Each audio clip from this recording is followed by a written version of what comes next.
Welcome to the 2009 American Swim Coaches Association's annual convention in Fort Lauderdale, Florida. It was kicked off tonight by none other than Chuck Wielgus. Chuck, thanks for joining us after the great keynote speech.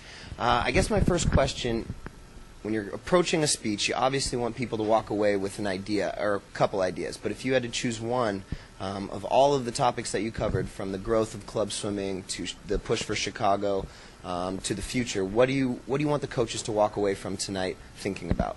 Grow the sport. Now's the time to grow the sport. More kids, swimming lessons, more kids on competitive teams. Grow your team. Now's the time to grow. Our sport has never been better positioned to do that than right now. You talked about the last 9 years, starting in Sydney in 2000 with the great presentation that the Australians put on, and then building that through Athens. And the numbers all the way up through Beijing speak to it, the fact that club growth has happened after those Beijing, and all the way up to 11% growth after Beijing.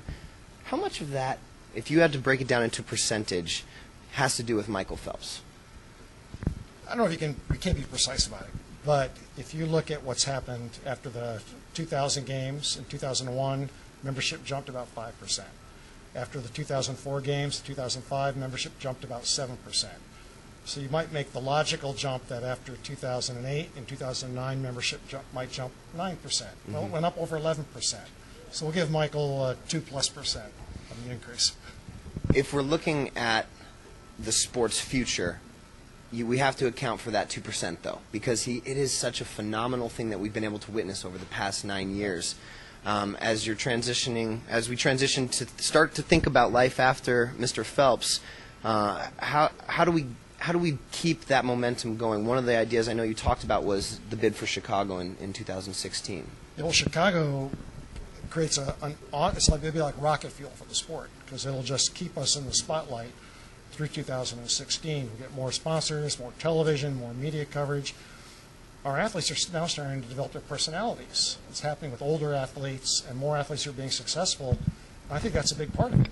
Having athletes that have become personalities, that are seen as personalities, not just as swimmers, but as people that other people are interested in. They become part of that celebrity culture. And whether we like it or not, that helps the sport by bringing more attention to it. Absolutely. One of the topics that you didn't get a chance to touch on were the suits. Was there a particular reason that wasn't on the opening speech? Suits. Aren't we all? Aren't we all? Yeah. It is what it is, and we'll just see where it goes. I don't think we've heard the end of it with the suits, but I think for right now we're just going to focus on what the rules are today and what the rules are going to be for the next foreseeable future, the next year. Talked about a little bit of college swimming and the situation that college swimming finds itself in. You made it clear that you believe that it's going to continue to get worse before it gets any better. I think that's something that we're all beginning to realize at this point. Do you think that USA Swimming's support of the professional swimmer has anything to do with that, or how that plays into the college swimming atmosphere at all?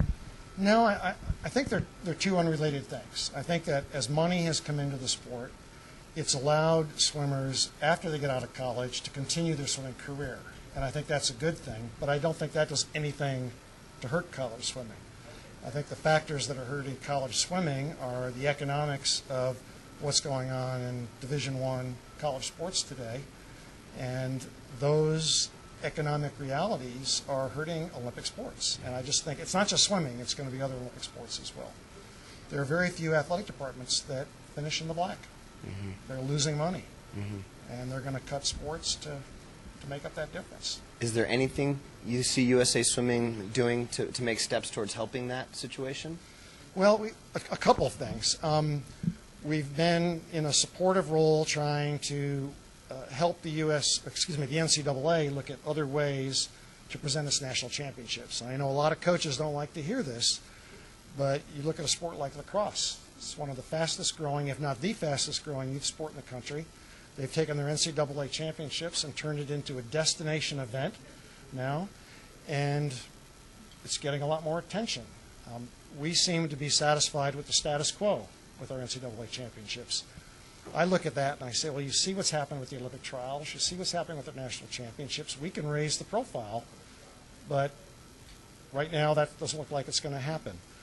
I think both USA Swimming and the USOC can do things to try to raise the level of importance of college swimming. I've recommended to the USOC that they actually create a department and hire a staff solely to work on Olympic sports.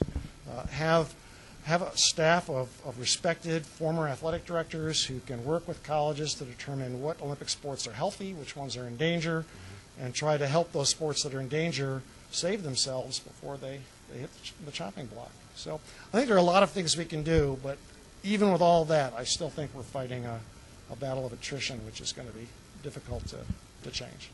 So coming from your background with the PGA Tour and just in our conversation already, you've cited a couple of the other sports. Are there any sports out there that you see the coaches as the predominant draw? Well, I think you look at a sport like college basketball. Coaches are personalities. Mm-hmm. Those personalities are getting big salaries. Mm-hmm. Now, those big salaries are tied to winning, but cameras focus on those coaches. Reporters report on those coaches, good and bad. So I think in football and basketball, those are college sports where coaches are larger-than-life personalities. Now, I'm not saying that's a good thing, but I think that's a reality in those sports. I think fortunately in swimming, it's still the athletes that are front and center, but I think coaches will increasingly become kind of the next layer of personalities that will emerge. And you talked tonight about the importance of the coaches because they are the foundation. They're the ones that are there as the swimmers transition into the sport and cycle through the sport. The coaches are the ones that remain there. And that's why I kind of asked the question, because I want to understand how we can either promote the coaches to become more of a draw or figure out a way for that swimmer's window to become a little bit lengthier so that maybe the most important part becomes the athlete and we start to figure out how to make the money so that an athlete can support himself into a longer professional career. Yeah, I think it's an interesting topic to talk about. I do think that coaches, and this sounds a little crass, but need to start looking at themselves as a brand. That I'm a professional coach. This is what I do. This is my value system. This is my personality. This is how I'm going to project myself. And in much the way college football or basketball coaches have certain personalities that are fairly public, they attract certain athletes to their program. I see that happening on a low-key casual level with swim coaches. I think as the sport continues to grow, the personality of coaches will come more to the forefront, and they'll have to kind of adapt with that in order to be successful. Is that part of the push for some of the centers of excellence popping up around the country nowadays? I don't think that's not why I think it's I understand this is a very sensitive topic for a lot of coaches, but if you look at the long view, I think one of the things that's good about this is it is creating a tier or a strata above college coaching.